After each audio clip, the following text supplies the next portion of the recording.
In health news now, the latest from Tucson, where doctors remain optimistic about Representative Gabrielle Gifford's recovery. The Congresswoman is still in a medically induced coma. News 8 medical reporter Jocelyn Mementa joins us now with more on what local doctors are saying about the injury and recovery. Representative Gifford's doctors say she continues to respond non-verbally to simple commands and that the swelling in her brain has not increased. A well-known Connecticut neurosurgeon tells me the first 72 hours are critical to her recovery.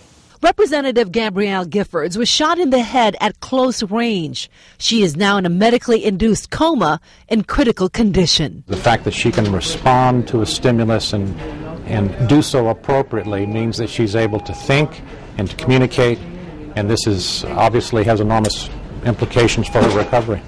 She's going to participate in her recovery. Neurosurgeon Dr. Joseph Piepmeyer at Yale New Haven Hospital has treated similar injuries. Well, we know it came in somewhere over here and came out somewhere over here. Dr. Piepmeyer says the path of the bullet that struck her is among the reasons Giffords is alive. This bullet entered and exited, and it had enough energy to do that. Had the bullet entered and then hit the opposite inner table of the skull and bounced back, it could have ricocheted within her brain. Then that would have been fatal. That would have caused more widespread injury. The bullet came in on the left side of the brain. This is primary motor area. This is language.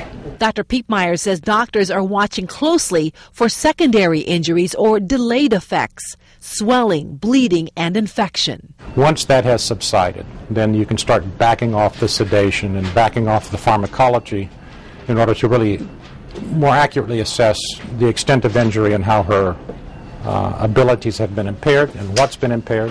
Which will then allow doctors to have a better understanding of the Congresswoman's prognosis. Dr. Piepmeyer says doctors removed part of her skull to help keep the swelling under control. He says they wake her up from the induced coma to test her, making sure her condition is not deteriorating. And when it comes to brain injury, doctors agree not everyone responds the same way. 6 people died in the Tucson shooting with more than a dozen injured. Back to you.